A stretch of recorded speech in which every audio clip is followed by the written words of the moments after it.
तो hello everyone, स्वागत है आपका नॉर्थ ईस्ट पीएससी चैनल पे। तो कल जैसे मैंने आपसे टीजीटी का पेपर पूरा एनालाइज किया था पॉलिटिकल साइंस का, तो आज मैं आपको cold war in world politics पढ़ाने जा रहा हूँ। ठीक, इसको हम थोड़ा ऊपर ऊपर से पढ़ेंगे क्योंकि मैं आपको एक टॉपिक का ग्लिम्स देना चाहता हूँ। ठीक, तो बिल्कुल भी घबराने की बात नहीं है। नॉर्थ ईस्ट पीएससी आपके साथ है, मैं आपके साथ हूं। पॉलिटिकल साइंस का जो सिलेबस है वो 2 महीने में मैं आपके साथ कंप्लीट कर दूंगा। ठीक, बहुत आराम से पॉलिटिकल साइंस का सिलेबस चलेगा। 2 महीने बहुत ज्यादा है कंप्लीट करने के लिए, इसलिए आराम से टॉपिक समझिएगा। ठीक, और लास्ट के एक महीने में आपके साथ चलेंगे रिवीजन, टेस्ट सीरीज। सिर्फ पढ़ना ही तो सफिशिएंट नहीं है, टेस्ट सीरीज भी तो देना है ना। टेस्ट भी अपने आप को पता भी होना चाहिए कि हमने जो 2 महीने में पढ़ा वो आखिर हम अभी स्टैंड कहां पर होते हैं, आखिर हम स्टैंड कहां पर होते हैं। ठीक, तो टेस्ट सीरीज भी आपकी चलेगी, तो 2 महीने में पूरा सिलेबस कंप्लीट हो जाएगा पॉलिटिकल साइंस का। ठीक, पेपर 1 और पेपर 2 ये दोनों आपके 2 महीने में पूरे कंप्लीट हो जाएंगे। ठीक है, तो cold war in world politics, तो ये कौन से पेपर का टॉपिक है? ये पेपर 2 का टॉपिक है, cold war in world politics. तो आखिर ये कोल्ड वॉर होती क्या है? सर, हमने हॉट वॉर सुना था, ये कोल्ड वॉर क्या है? कोल्ड वॉर क्या है? जैसे हॉट वॉर होती है, हॉट वॉर क्या होती है? हॉट वॉर क्या होती है? 1965 में इंडिया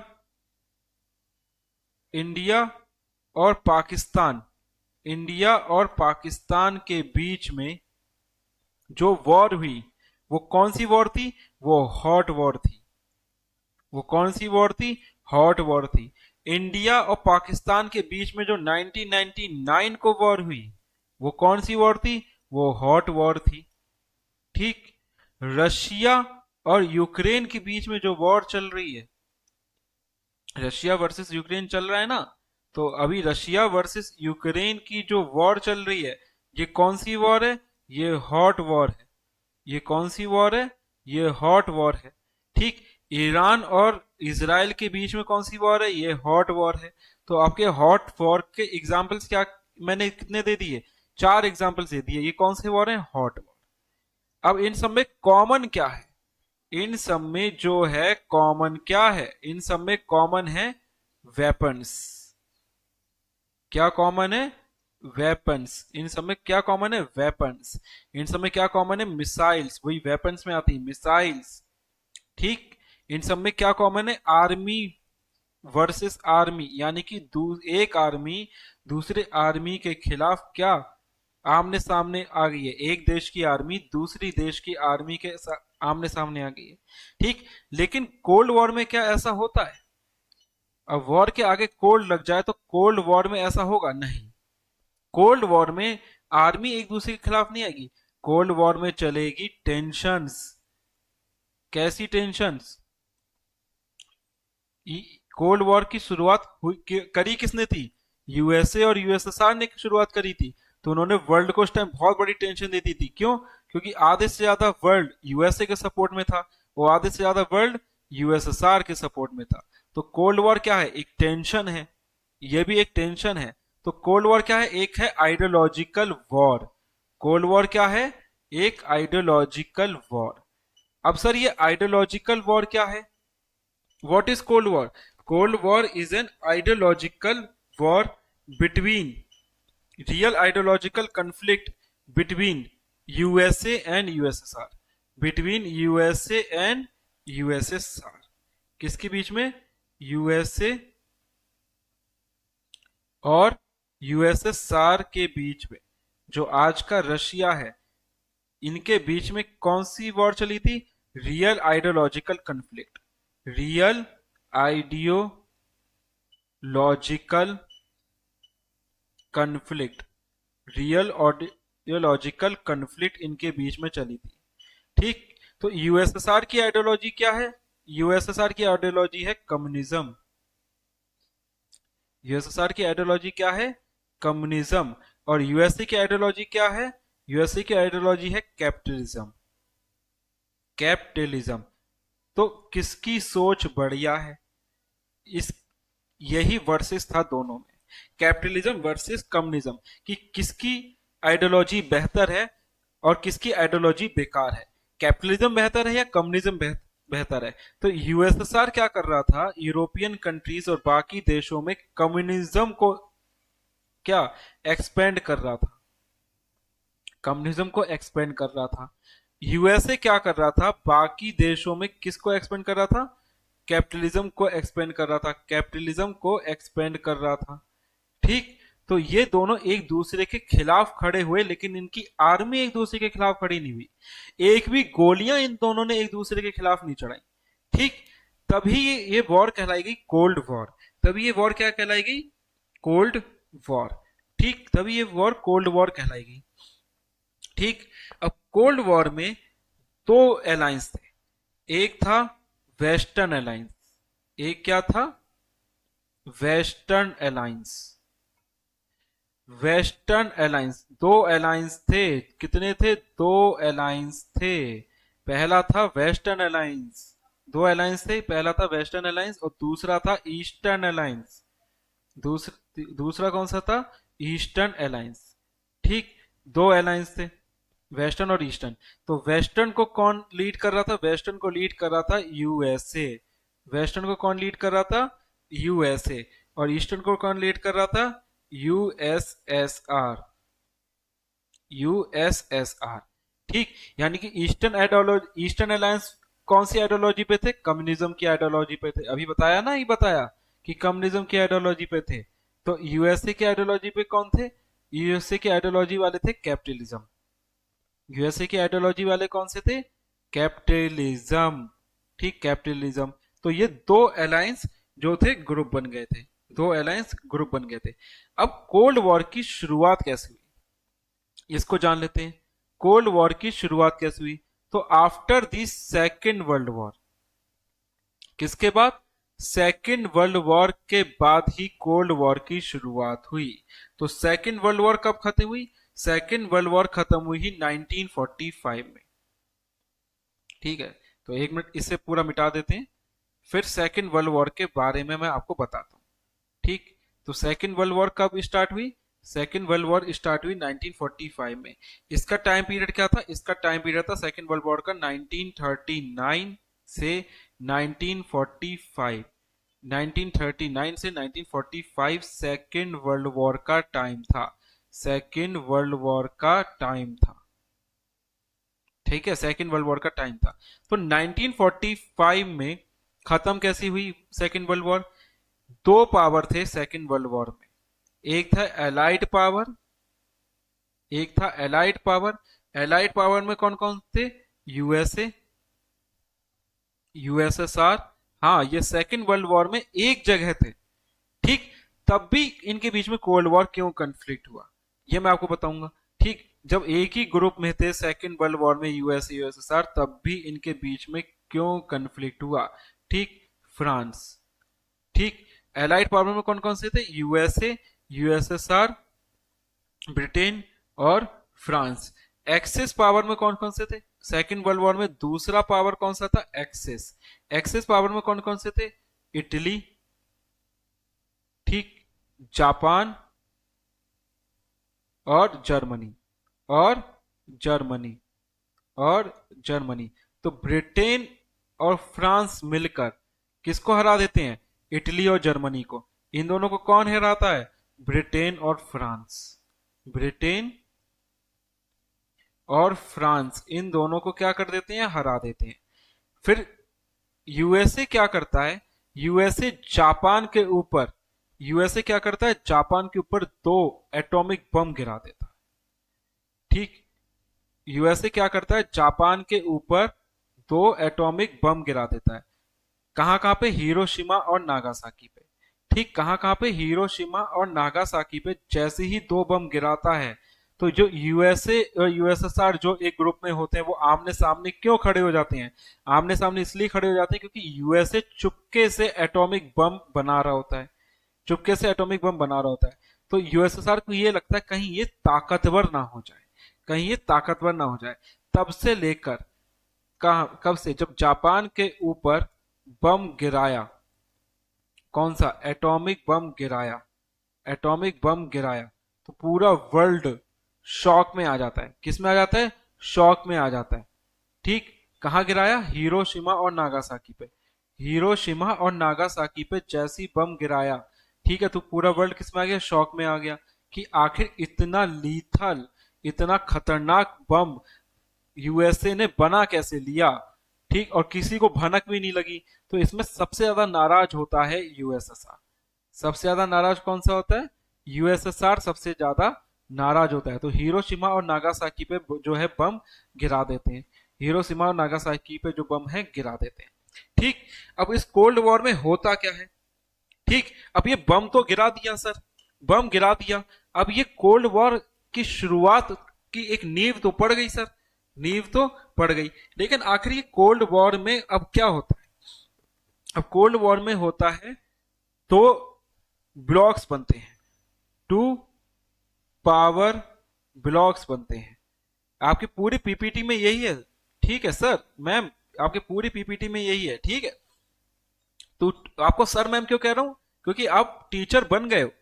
क्यों, क्योंकि जब आपने शुरुआत कर दी पढ़ने की तो समझ लो आप टीचर बन गए, टीजीटी आपने क्रॉस कर लिया, पास हो गए। ठीक, तो टू पावर ब्लॉक, ठीक है सर। तो टू पावर ब्लॉक में पहला कौन सा होता है, नाटो, पहला कौन सा होता है, नाटो। नाटो का मतलब North Atlantic Treaty Organisation, North Atlantic Treaty Organisation, North Atlantic Treaty Organisation. ठीक, जो कब बन के तैयार हो जाता है, 1949 में, 1949 में।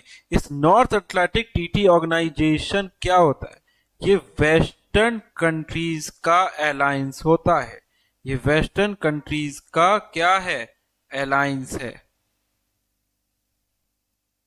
वेस्टर्न कंट्रीज का क्या है, अलायंस। आपकी पूरी पीपीटी में सर यही है, ठीक है, वेस्टर्न कंट्रीज का अलायंस है, आपकी पूरी पीपीटी में यही है। मैं आपको थोड़ा सा टॉपिक के ऊपर ऊपर बता रहा हूं, हम पूरे और अच्छे से इसको डिटेल में पढ़ेंगे सर, ठीक है मैम, और अच्छी डिटेल में पढ़ेंगे, ठीक है सर मैम। ठीक, तो North Atlantic Treaty Organisation 1949, western countries का क्या अलायंस, और टोटल इसमें वेस्टर्न कंट्रीज के साथ साथ यूएसए भी शामिल होता है, यूएसए भी शामिल होता है, ये तो वेस्टर्न कंट्रीज में नहीं आता। इसमें टोटल 12 कंट्रीज मिलकर इस नाटो का फॉर्मेशन करती हैं। और करंट में ये प्लीज ध्यान दीजिएगा, करंट में 32 कंट्रीज हैं। 12 कंट्रीज क्या कर रहे हैं, 12 कंट्रीज कर रहे हैं फॉर्म्ड, 12 कंट्रीज क्या कर रहे हैं, फॉर्म्ड।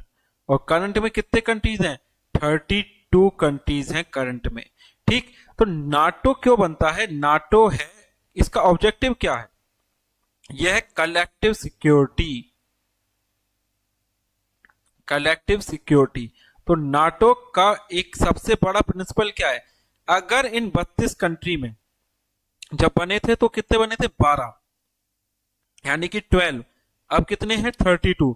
अगर इन 32 कंट्रीज में किसी एक के ऊपर किसी दूसरी कंट्रीज ने अटैक कर दिया तो ये सब मिलकर उस कंट्री पर अटैक कर देंगे। यही जड़ होता है रशिया और यूक्रेन की वॉर का। क्या, यूक्रेन जो है नाटो में मिलने की धमकी दे देता है व्लादिमीर पुतिन को। ठीक, नाटो में मिलने की धमकी दे देता है, तो व्लादिमीर पुतिन कहते हैं आओ थोड़ा सा दोस्ताना अंदाज निभाएं, आओ तो थोड़ा सा दोस्ताना अंदाज निभाएं। तो यूक्रेन से थोड़ी बहुत उनकी अभी भाईचारा वाली मुलाकातें चल रही हैं, ठीक है, लड़ाई के रूप में। ठीक, तो थोड़ा बहुत सरकास्टिक भी हो सकते हैं, ठीक, इतना तो चलता है। ठीक है, तो नाटो का हेडक्वार्टर कहां पर है, नाटो का हेडक्वार्टर है ब्रसेल्स में। नाटो का हेडक्वार्टर कहां पर है, ब्रसेल्स में, ब्रसेल्स में इसका हेडक्वार्टर है। ठीक, हेडक्वार्टर। तो ये क्या है, एक कलेक्टिव सिक्योरिटी ऑर्गेनाइजेशन है। नाटो 2 पावर ब्लॉक हम पढ़ रहे हैं कोल्ड वॉर में। ठीक, अब ये क्यों पढ़ रहे हैं ये आपको मैं समझाऊंगा। ठीक है, दूसरा कलेक्टिव सिक्योरिटी ऑर्गेनाइजेशन, ये तो है वेस्टर्न कंट्रीज और यूएसए का। दूसरा कलेक्टिव जो सिक्योरिटी ऑर्गेनाइजेशन होता है वो होता है वार्सो पैक्ट। वो कौन सा है, वार्सो पैक्ट। इस वार्सो पैक्ट में क्या होता है, इस वार्सो पैक्ट में है यूएसएसआर। ठीक, यूएसएसआर। वार्सो कहां पर है, वार्सो है पोलैंड की कैपिटल, पोलैंड की कैपिटल। और करंट में ये नाटो में जो है शामिल हो गया है। तो वार्सो यूएसएसआर का क्या है, बनाया हुआ एक कम्युनिस्ट ग्रुप है और ये एक सिक्योरिटी ऑर्गेनाइजेशन है। तो इसमें जितने भी कम्युनिस्ट आइडियोलॉजी को सपोर्ट करने वाले लोग हैं ये सब किस में आते हैं, वार्सो में आते हैं। ये सब किस में आते हैं, वार्सो में आते हैं। इनका मेन मोटिव क्या है, इनका मोटिव था, यानी अब था, अब ये एग्जिस्ट नहीं करते। क्यों एग्जिस्ट नहीं करते हम यहाँ आपको आगे बताएंगे। इनका मोटिव था कि जो नाटो फोर्सेस है, नाटो फोर्सेस यानी कि वेस्टर्न कंट्रीज है, इनको रोका जाए, इनको रोका जाए, इनको रिस्ट्रेंड किया जाए, इनको रिस्ट्रेंड किया जाए, इनको कैसे भी रोका जाए। ठीक, ये इनका मोटो है, ये इनका मोटो है। ठीक, अब ये नाटो और ये इधर वार्सो, ये हमने पढ़ा क्यों, आखिर नाटो वार्सो पढ़ा क्यों, क्योंकि मेन लड़ाई इन्हीं दोनों के बीच में ही थी। नाटो में उस टाइम 12 कंट्री, ठीक, और वार्सो में सारे के सारे ईस्ट कंट्री, जो सारे ईस्ट यूरोपियन कंट्री, कहीं आप कंफ्यूज ना हो जाओ, ईस्ट यूरोपियन कंट्रीज। ठीक, ये आमने सामने थे। ठीक, इनके बीच में जो कन्फ्लिक्ट था वो था आइडियोलॉजिकल कन्फ्लिक्ट, आइडियोलॉजिकल कन्फ्लिक्ट। ठीक, आइडियोलॉजिकल कन्फ्लिक्ट। ठीक, तो ये आमने सामने थे। ठीक, अब सर लड़ाई है यूएसए की और यूएसएसआर की। ठीक, इन दोनों के बीच में लड़ाई है। तो ये जितने भी छोटे मोटे कंट्रीज हैं ये इतना क्यों इनके साथ मिल रहे हैं, पोलैंड को क्या जरूरत है इनके साथ मिलने की, ब्रिटेन को क्या जरूरत है, लंदन को क्या, ब्रिटेन को क्या जरूरत है, स्पेन को क्या जरूरत है, फ्रांस, जर्मनी, ये इनके साथ क्यों मिल रहे हैं। ठीक, बाकी के और जो 32 कंट्रीज हैं ये क्यों मिल रहे हैं, क्यों मिल रहे हैं, सबसे बड़ी बात कि इनके साथ स्मॉलर कंट्रीज क्यों आ रही हैं। तो इससे ना सर एंड मैम दोनों को फायदा है, यूएसए और यूएसएसआर को, यानी कि ये दोनों आपस में है। तो यूएसएसआर के साथ जो स्मॉलर कंट्रीज है, तो इसमें स्मॉलर कंट्रीज रखने में यूएसएसआर को भी फायदा है और यूएसए को भी प्रॉफिट है। कैसे, जितने भी स्मॉलर कंट्रीज में रिसोर्सेस हैं, जैसे ऑयल, मिनरल्स, ऑयल, मिनरल्स, जितने भी रिसोर्सेस हैं, ठीक, आयरन, जितने भी रिसोर्सेस हैं, ये सब इनडायरेक्टली किसके हाथ में जा रहे हैं, या फिर वो यूएसए के हाथ में जा रहे हैं या यूएसएसआर के हाथ में जा रहे हैं, क्योंकि अब तो एलआई हो ना आप। ठीक, दूसरा लोकेशंस, क्यों, क्योंकि अगर हमें अपने दुश्मन पे अगर निगरानी रखनी है तो हम क्या करेंगे, location from where they could spy on each other, जैसे for example West Germany part of NATO, for example West Germany part of NATO, और ये यूएसएसआर के बॉर्डर पे था, तो इस पे क्लोज आई रख सकता था और ये किसको बता सकते थे, यूएसए को, कि देखो यूएसएसआर ये कदम उठा रहा है, क्योंकि यूएसए तो यूएसएसआर के साथ बाउंड्री तो शेयर नहीं कर रहा है ना। ठीक, और यूएसए के साथ बाउंड्री शेयर नहीं कर रहा है। ठीक है, अब सर तीसरा क्या फायदा था, तीसरा फायदा था इकोनॉमिक सपोर्ट, यानी कि उनको क्या मिल रहा था, इकोनॉमिक सपोर्ट मिल रहा था, इकोनॉमिक सपोर्ट मिल रहा था। ठीक, इकोनॉमिक सपोर्ट। अब सर ये तो स्मॉलर कंट्रीज को फायदा हो गया। अब ठीक है, अब फायदे के लिए क्या कोल्ड वॉर करवाई थी? बिल्कुल नहीं। कोल्ड वॉर फायदे के लिए थोड़ा ना हुई थी। कोल्ड वॉर तो एक दूसरे की आइडियोलॉजी किसकी बेहतर है, किसकी आइडियोलॉजी बेकार है, इसके लिए ही तो हुई थी। ठीक, कि किसकी आइडियोलॉजी बेहतर है, किसकी आइडियोलॉजी बेकार है। अब सर सवाल ये उठता है, तो ये वॉर शब्द कोल्ड के आगे क्यों लगा? अब इसको समझते हैं, ये वॉर शब्द कोल्ड के आगे क्यों लगा। देखो, एक लड़ाई हुई थी, वो थी कोरियन वॉर। ठीक, कोरियन वॉर। कोरियन वॉर से समझने से पहले आप arenas of the cold war एक बार समझिए। कोरियन वॉर की समझने से पहले एक arenas of the cold war का मतलब समझिए। देखिए, एरेनास का मतलब क्या होता है? एरेनास का मतलब क्या होता है? एरेनास का मतलब वो प्लेस या वो कंट्री, वो प्लेस या वो कंट्रीज, वो प्लेस या वो कंट्रीज जहां ये देखने को मिलता है कि यहाँ पे कोल्ड वॉर है, यानी कि यूएसए और यूएसएसआर आमने सामने है या नहीं है। चलो इसको एक सिंपल में सिंपल भाषा में समझाता हूं। कोरियन वॉर हुई, कोरियन वॉर हुई। कोरियन वॉर 1950 से 1953 के बीच में चली। ठीक, तो नॉर्थ कोरिया को कौन सपोर्ट करता था? यूएसएसआर ने सपोर्ट किया था विद चाइना, विद चाइना। ठीक, साउथ कोरिया को किसने सपोर्ट किया था? साउथ कोरिया को सपोर्ट किया था यूएसए ने। ठीक, तो साउथ कोरिया को क्यों सपोर्ट किया यूएसए ने? क्योंकि साउथ कोरिया बिलीव करता था कैपिटलिज्म में। तो यूएसए ने सपोर्ट कर दिया कि जहां जहां कैपिटलिज्म वहां वहां हम।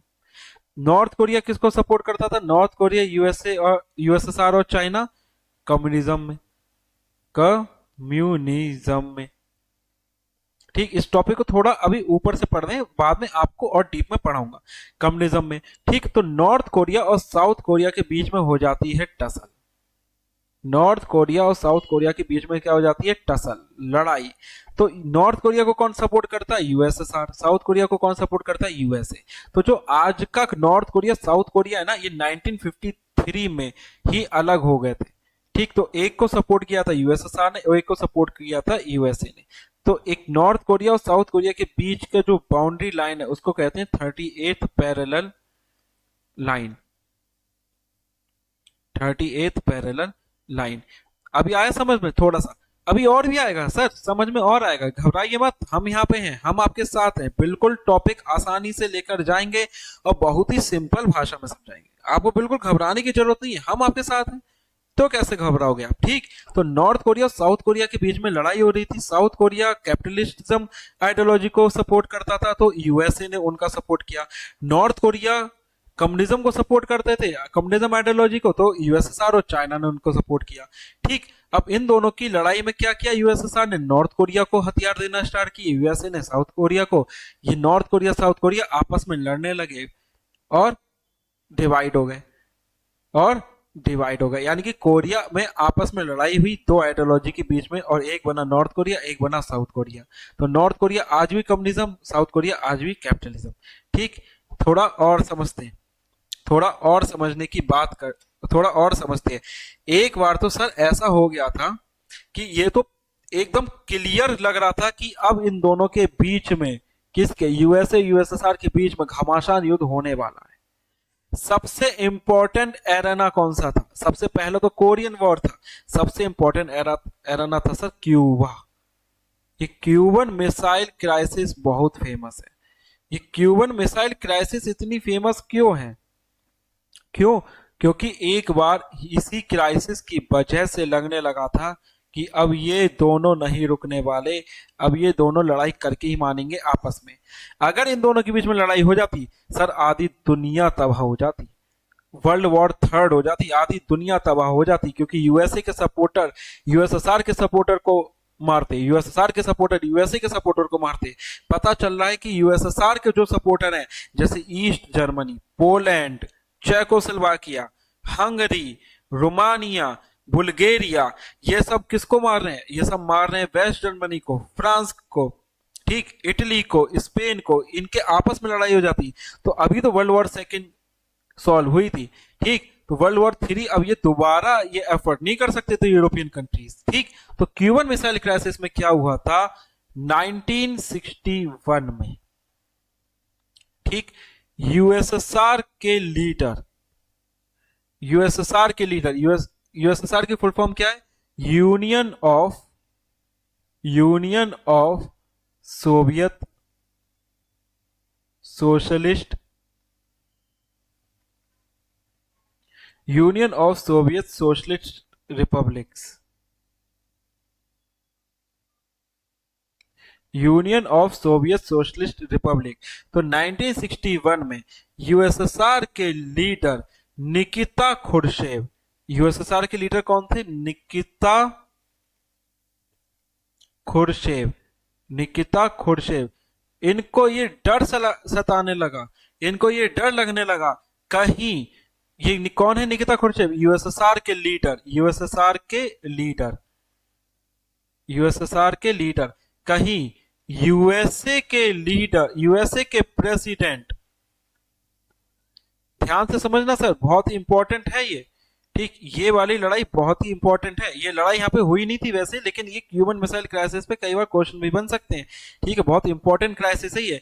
यूएसए के प्रेसिडेंट जॉन एफ कैनेडी, कौन? जॉन एफ कैनेडी, कहीं, अब यहाँ पे 3 देश आएंगे, ठीक है।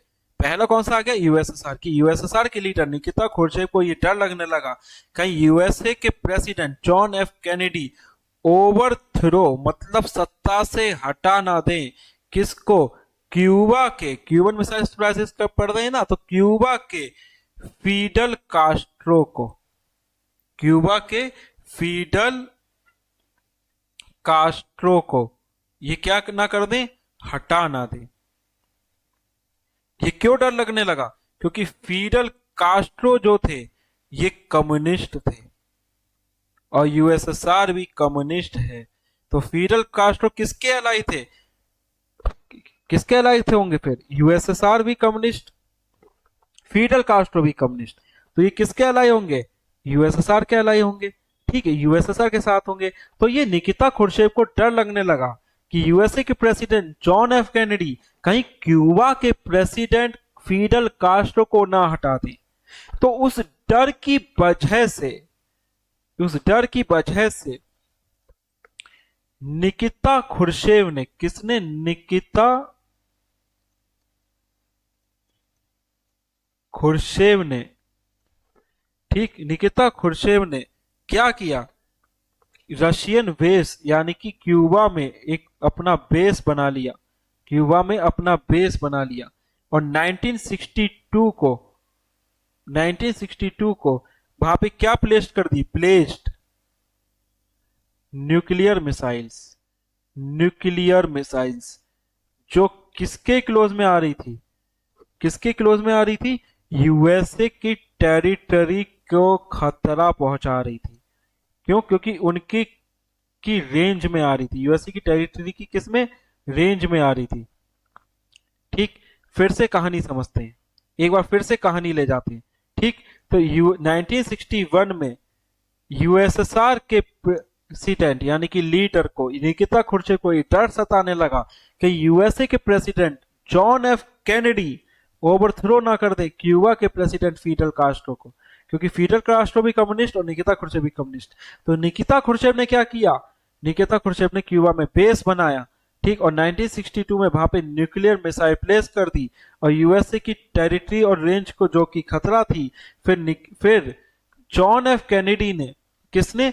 जॉन एफ कैनेडी ने धमकी दी और कहा कि 3 वीक के अंदर इसे हटा लो, वरना यूएसए की नेवल शिप आपको छोड़ेगी नहीं और आपकी किसी भी शिप को में इंटरफेयर करेगी। इंटरफेयर यानी कि इनडायरेक्ट जो क्या दी?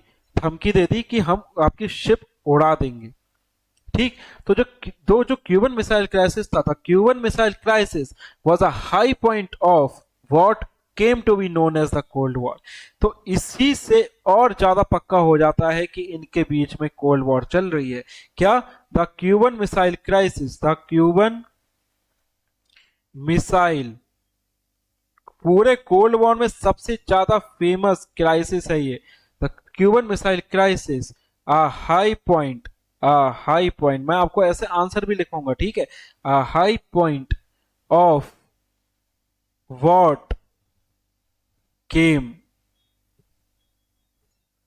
To be known as, to be known as the cold war, the cold war, the cold war, ठीक, द कोल्ड वॉर। यानी कि यहां पे क्या डर सताने लगा, यहां पे डर सताने लगा कहीं हॉट वॉर ना हो जाए, कहीं हॉट वॉर ना हो जाए।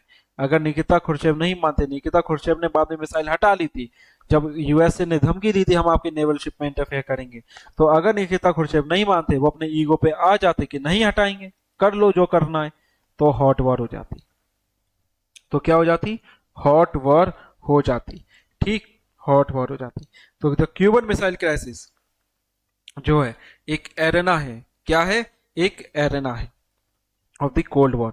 अगर दूसरा एरेना अगर समझे तो दूसरा एरेना है अफगानिस्तान वाला, ठीक, दूसरा एरेना क्या है? अफगानिस्तान में, ठीक। और क्या मिलेगा? कॉन्गो में। और क्या कहां मिलेगा? बर्लिन में। और कहां मिलेगा? वियतनाम में। और कहां? वियतनाम। क्या इंडिया और पाकिस्तान के बीच में है क्या एरेना? है, लेकिन इतना बड़ा एरेना नहीं है, एक छोटा सा ग्लिम्स है इन दोनों का। क्या हुआ था 1971 में, जब इन दोनों के बीच में लड़ाई हुई जिससे बांग्लादेश अलग हो गया, ठीक, तो इन दोनों की बांग्लादेश अलग होने से पहले, prior to this war, prior to this war, यानी कि इस वॉर से पहले यूएसए के प्रेसिडेंट रिचर्ड निक्सन ने इंदिरा गांधी को धमकी दी कि अगर आपने पाकिस्तान के ऊपर हमला किया तो यूएसए किसको सपोर्ट कर देगा? पाकिस्तान को सपोर्ट कर देगा। इंदिरा गांधी ने कहा आओ बेटा, हमको धमकी दोगे? हाँ, इतनी हिम्मत तुम्हारी, हमको धमकी दोगे? तो इंदिरा गांधी ने क्या करा? 20 इयर्स की फ्रेंडशिप टीटी, 20 इयर्स की फ्रेंडशिप ट्रीटी किसके साथ कर ली? 20 इयर्स की फ्रेंडशिप ट्रीटी करी यूएसएसआर के साथ। बोले और दो धमकी। फिर यूएसएसआर ने यूएसए को वार्न किया अगर आपने इन दोनों की मैटर में पड़े तो हमको भी आना पड़ेगा, ठीक है, हमको भी आना पड़ेगा। तब यूएसए ने अपने कदम वापस ले लिए, तब यूएसए ने अपने कदम वापस ले लिए, ठीक, यूएसए ने अपने कदम वापस ले लिए। तो मैंने जैसा आपको पढ़ाया था, क्या? नाटो और वार्सो पैक्ट। तो अब एक चीज बताइए सर, ये नाटो तो हो गया फर्स्ट वर्ल्ड, नाटो को क्या कंसीडर करने लगे? First world. नाटो को क्या कंसीडर करने लगे? First world. नाटो को तो कंसीडर करने लगे फर्स्ट वर्ल्ड, वार्सो को कंसीडर करने लगे सेकेंड वर्ल्ड। अब इंडिया किसी के साथ है नहीं, तो क्या एक और वर्ल्ड नहीं है? क्या एक और वर्ल्ड नहीं है? क्या थर्ड वर्ल्ड नहीं है? जरूर है, थर्ड वर्ल्ड जरूर है। जो ये थर्ड वर्ल्ड है, ये क्यों इंपॉर्टेंट है? ये इंडिया की फॉरेन पॉलिसी को दिखाता है, इसको भी हम जानेंगे जब हम ये पूरा कोर्स हम आपके लिए लेकर आएंगे, तो हम इसको भी जानेंगे कि थर्ड वर्ल्ड जो है वो इंडिया की फॉरेन पॉलिसी को कैसे दिखाता है, ठीक है। तो एक थर्ड वर्ल्ड बना था जिसका नाम था non alignment movement, non alignment, non alignment movement. ये क्या बना था? ये थर्ड वर्ल्ड बना था, नॉन अलाइनमेंट मूवमेंट जो था थर्ड वर्ल्ड बना था, ठीक, नॉन अलाइनमेंट मूवमेंट। तो इस नॉन अलाइनमेंट मूवमेंट ने क्या कहा था कि ना हम यूएसए के सपोर्ट में रहेंगे, ना हम यूएसए के सपोर्ट में रहेंगे, ना हम यूएसएसआर के सपोर्ट में रहेंगे, ना हम यूएसएसआर के जो है सपोर्ट में रहेंगे, ना हम यूएसएसआर के सपोर्ट में रहेंगे और ना हम यूएसए के सपोर्ट में रहेंगे। ठीक है, ना हम यूएसए के सपोर्ट में रहेंगे। ठीक, तो ये किसने कहा था? नॉन अलाइनमेंट मूवमेंट ने कहा था। नॉन अलाइनमेंट मूवमेंट का मतलब होता है non aligned with any movement. Simple भाषा में समझे, किसी मूवमेंट के साथ हमको अलाइंड नहीं होना, जुड़ना नहीं है। तो इसको किसने फाउंड किया था? इसको फाउंड किया था, इसके फाउंडिंग फादर्स थे हमारे prime minister, first prime minister Jawaharlal Nehru ने। और कौन कौन थे इसके फाउंडिंग मेंबर्स? जवाहरलाल नेहरू के साथ साथ और थे Joseph Joseph Broz Tito. Joseph Broz Tito ये कहाँ के थे? ये थे प्रेसिडेंट थे कहाँ के? यूगोस्लाविया के प्रेसिडेंट थे। कहाँ के? यूगोस्लाविया। यूगोस्लाविया एक देश है। तो इन्होंने भी कहा था कि हम किसी के साथ नहीं आएंगे। तीसरे कौन थे? तीसरे थे गमल अब्दुल नासिर। ये कहाँ के रूलर थे? ये थे इजिप्ट के रूलर थे। इजिप्ट कहाँ पर है सर? अफ्रीका में। Gateway of Africa and Asia कहते हैं इजिप्ट को। इजिप्ट को क्या कहते हैं? Gateway of Africa and Asia. ठीक है, हल्की सी स्पेलिंग मिस्टेक हो गई, सॉरी सर, सॉरी मैम। ठीक, इजिप्ट को क्या कहते हैं? गेटवे ऑफ एशिया और अफ्रीका। ठीक, दोनों का ब्रिज है इजिप्ट। ठीक, लेकिन ये पड़ता अफ्रीका में। तो कमेल अब्देल नासिर, कमेल अब्देल नासिर। और कौन थे? सुकर्नो। सुकर्नो कहाँ के थे? सुकर्नो थे इंडोनेशिया। सुकर्नो कहाँ के थे? इंडोनेशिया। अब एक लास्ट 5 लोगों ने मिलकर नाम को लेकर आए थे। कितने लोग? 5 लोग मिलकर नाम को लेकर आए थे। पांचवा नाम कौन सा था? पांचवा नाम है आपका घाना का। कहाँ के? घाना। क्वामा निक्रमुहा। क्वामा निक्रमुहा। ये कहाँ के थे? ये थे घाना के प्राइम मिनिस्टर। ये थे घाना के फर्स्ट प्राइम मिनिस्टर। जैसे Jawaharlal Nehru first prime minister of India, वैसे ये घाना के first prime minister of Ghana. First prime minister of Ghana. ठीक, तो ये थे फाउंडिंग फादर नाम के। ठीक, तो नाम ने क्या कहा था? Non aligned with any movement. किसी भी मूवमेंट के साथ हम अलाइंड नहीं होंगे। ठीक, तो इसका मतलब ये है कि क्या, हाँ, इसकी स्थापना कहाँ हुई थी? सबसे बड़ी बात, इसकी स्थापना हुई थी, नॉन अलाइंड मूवमेंट की स्टैब्लिशमेंट हुई थी बेलग्रेड में। कहाँ हुई थी? बेलग्रेड में इसकी स्टैब्लिशमेंट हुई थी। ठीक है, बेलग्रेड में इसकी स्टैब्लिशमेंट हुई थी। ठीक, तो इन्होंने कहा था कि हम किसी के साथ जो है अलाइंड नहीं होंगे। करंट में इसके टोटल कितने मेंबर्स हैं? 120। ये वर्ल्ड की सबसे बड़ी लार्जेस्ट ऑर्गेनाइजेशन है। यूनाइटेड नेशन के बाद सबसे बड़ी लार्जेस्ट ऑर्गेनाइजेशन। ये वर्ल्ड की सबसे बड़ी रीजनल ऑर्गेनाइजेशन है।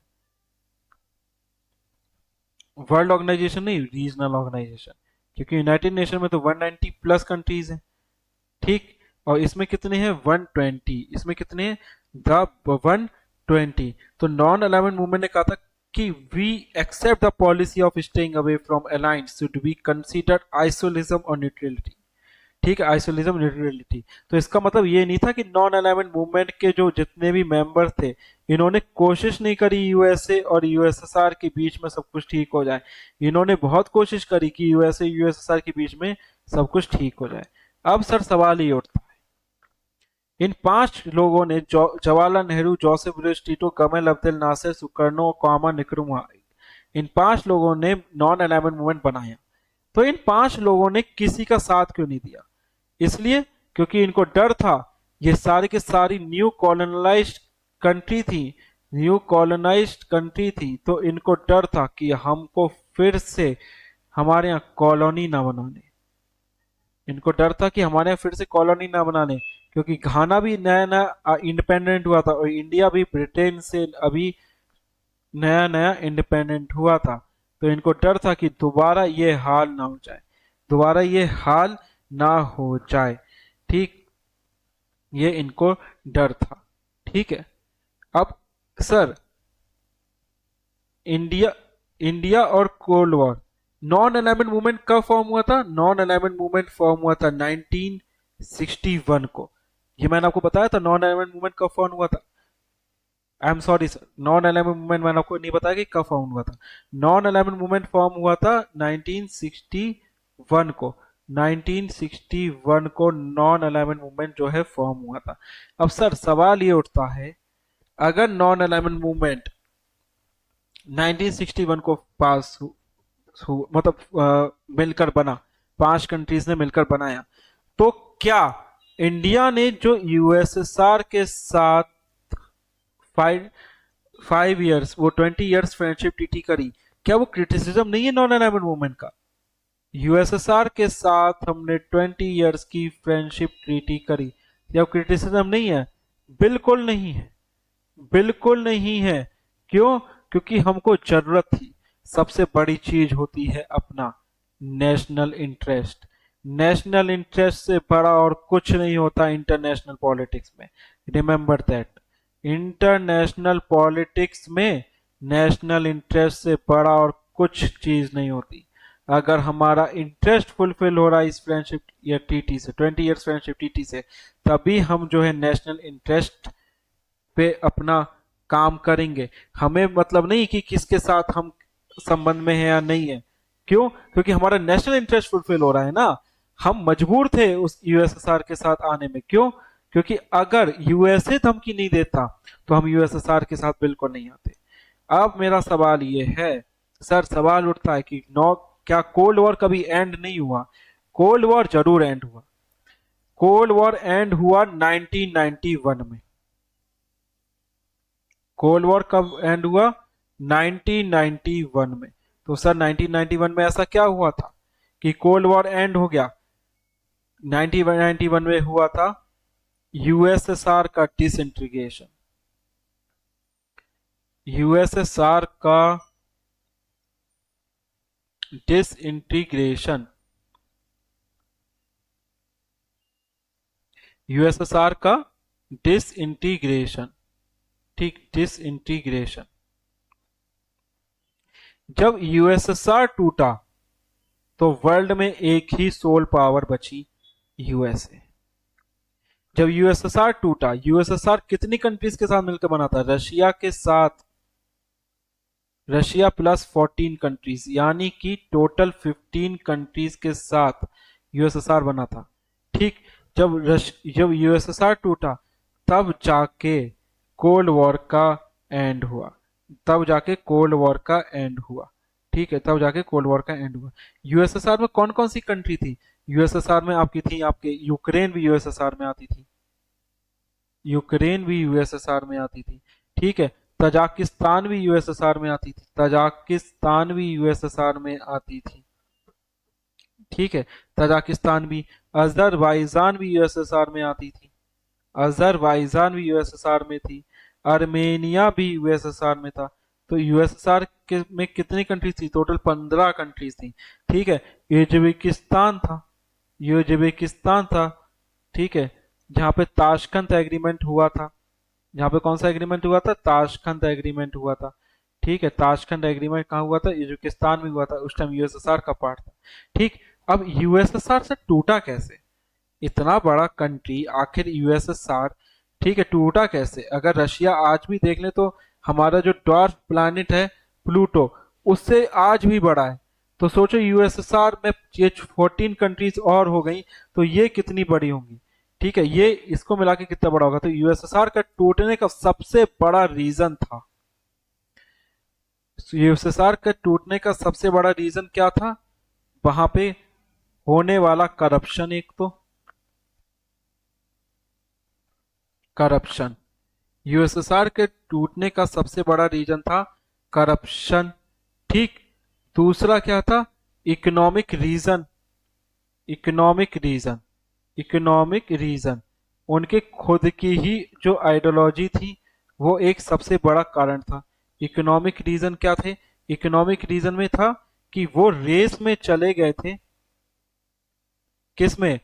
वेपन्स की रेस में। अब कोल्ड वॉर में क्या चल रहा था? वेपन्स की रेस चल रही थी यूएसए और यूएसएसआर के बीच में। अब वेपन्स बनाने के लिए क्या चाहिए? वेपन्स बनाने के लिए मनी चाहिए, और यूएसएसआर के पास उनकी आइडियोलॉजी की वजह से लैक हो रहा था इसमें। यूएसए की आइडियोलॉजी कैपिटलिज्म है, ओपन मार्केट है, पैसों की कोई कमी नहीं।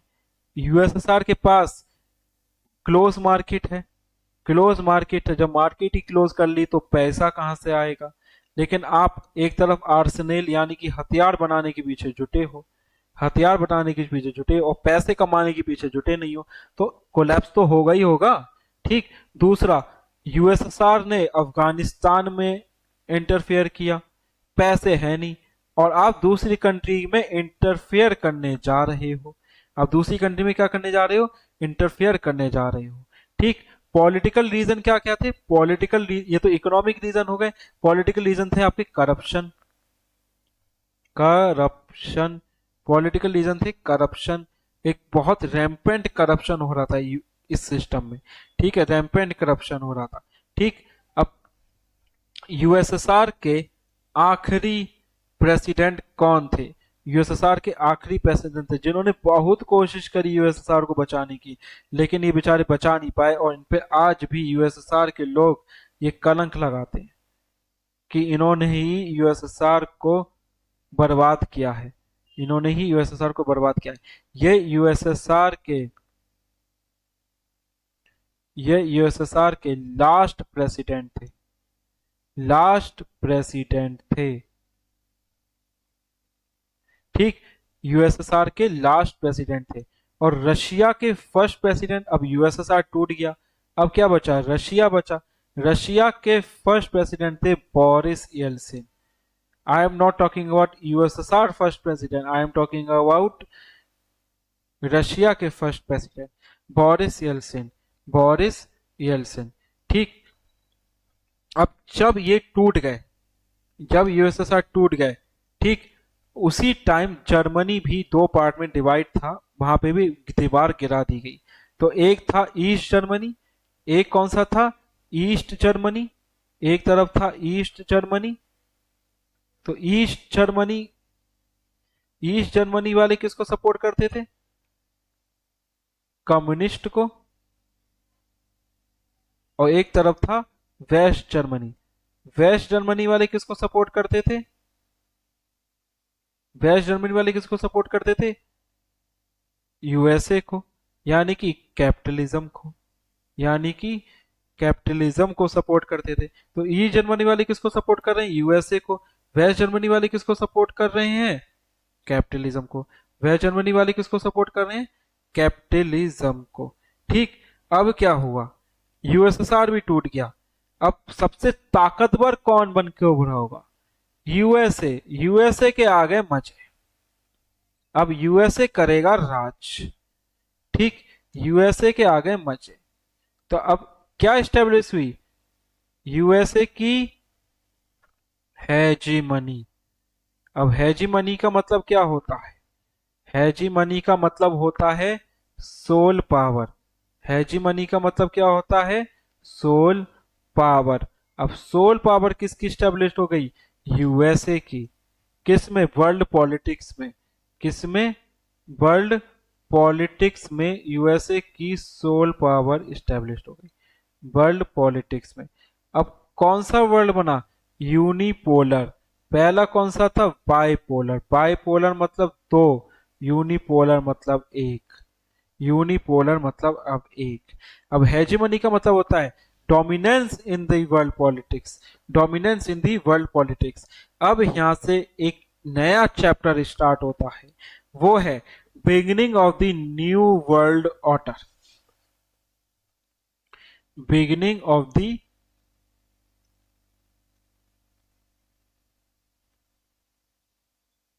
Beginning of the new world order, beginning of the new world order. इस beginning of the new world order में क्या होता है? Beginning of the new world order में क्या होता है? इसमें यूएस की हेजेमनी स्टार्ट हो जाती है। यूएस की हेजेमनी जो है स्टार्ट हो जाती है। अब यूएस जो है अब हर जगह क्या करेगा? इंटरफेयर करने की कोशिश करेगा दूसरे देशों की पॉलिटिक्स में, इंटरफेयर करने की कोशिश करेगा, जो इसकी आज तक आदत है। जैसे ईरान में भी इंटरफेयर यही कर रही है। ठीक, ईरान में भी इंटरफेयर ये कर रहे हैं। यूक्रेन को भी लड़वाने के पीछे यूएसए का हाथ है। यूक्रेन को लड़वाने के पीछे यूएसए का हाथ है। तो ईरान में भी ये इंटरफेयर जो है कर रही हैं। ठीक, तो इन्होंने सबसे पहले इंटरफेयर करना कहाँ स्टार्ट किया? इन्होंने सबसे पहले इंटरफेयर करना कहाँ स्टार्ट किया? अब इनकी ये आदत कहाँ से लगी? जैसे यूएसए अभी ईरान में इंटरफेयर कर रहा है, यूक्रेन में इंटरफेयर कर रहा है, ये आदत इनकी लगी थी कुवैत को। जब किसने एनेक्स कर लिया? कुवैत को जब एनेक्स कर लिया इराक ने। इराक में कौन था उस टाइम? सद्दाम हुसैन।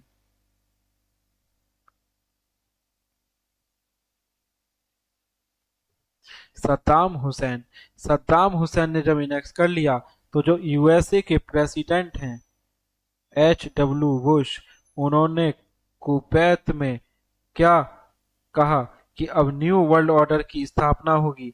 अब फिर क्या हुआ? 34 कंट्रीज के साथ मिलकर 34 कंट्रीज के साथ मिलकर इराक को हरा दिया। इराक को क्या कर दिया? हरा दिया। ठीक, ये थी पहली गल्फ वॉर। ये थी पहली गल्फ वॉर। ठीक, अब यूएस ने क्या किया? इंटरफेयर किया। अब एक चीज बताओ सर, लड़ाई किसकी? लड़ाई किसकी? कुवैत की और इराक की। आप यहां क्या कर रहे हो? खासकर मैं आपसे पूछना चाहता हूं, आप यहां पे क्या कर रहे हो? जो बुश, लड़ाई किसकी है? इराक की और कुवैत की, आपस में सुलझा लेंगे। आपको किसने बुलाया? आपको हक किसने दिया?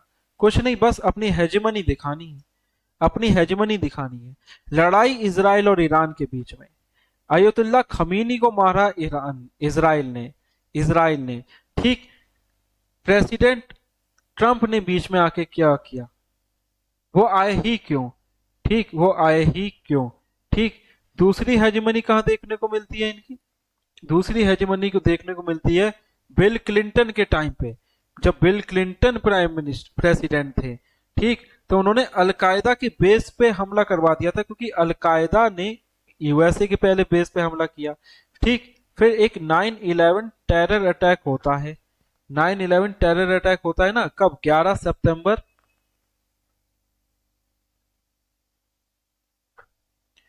2001 को एक टेरर अटैक होता है।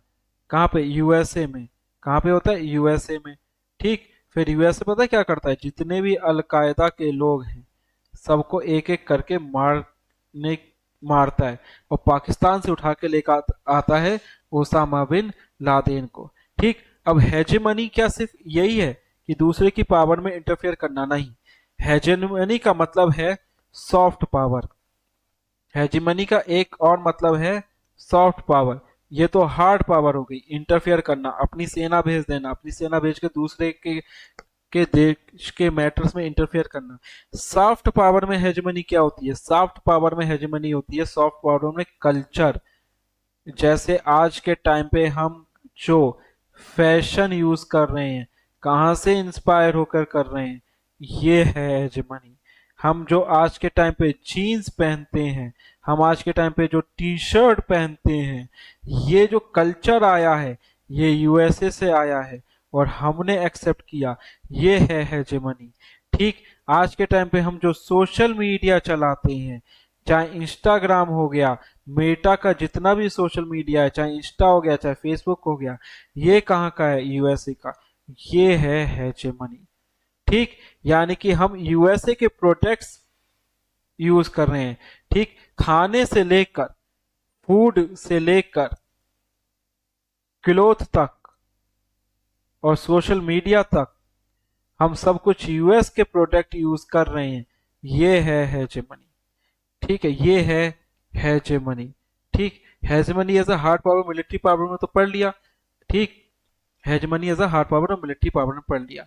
अब क्या, अब धीरे धीरे और बाकी कंट्रीज भी आने लगे। अब जो टाइम आया है वो है मल्टीपोलर वर्ल्ड का। मल्टीपोलर वर्ल्ड का तो हमने क्या पढ़ा आज? हमने पढ़ा कि कोल्ड वॉर कब स्टार्ट हुई? 1945 में। कब एंड हुई? 1991 में।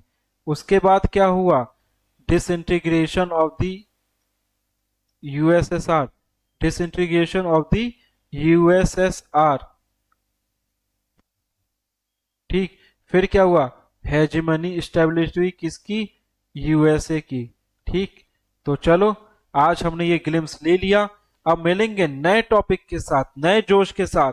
हम आपके साथ हैं, हम आपके लिए मेहनत कर रहे हैं। आप भी मेहनत कीजिए और आप भी अपना एग्जाम निकालिए। हम, आपको तो खुशी होगी, हमको दुगनी खुशी होगी कि हम दोनों ने मिलकर मेहनत करी और एक अपने मंजिल को पाली। ठीक है, मिलते हैं नए टॉपिक के साथ। 2 महीने में पॉलिटिकल साइंस का सिलेबस कंप्लीट हो जाएगा, आपको चिंता करने की जरूरत नहीं है। ठीक है, चलते हैं। Good evening everyone.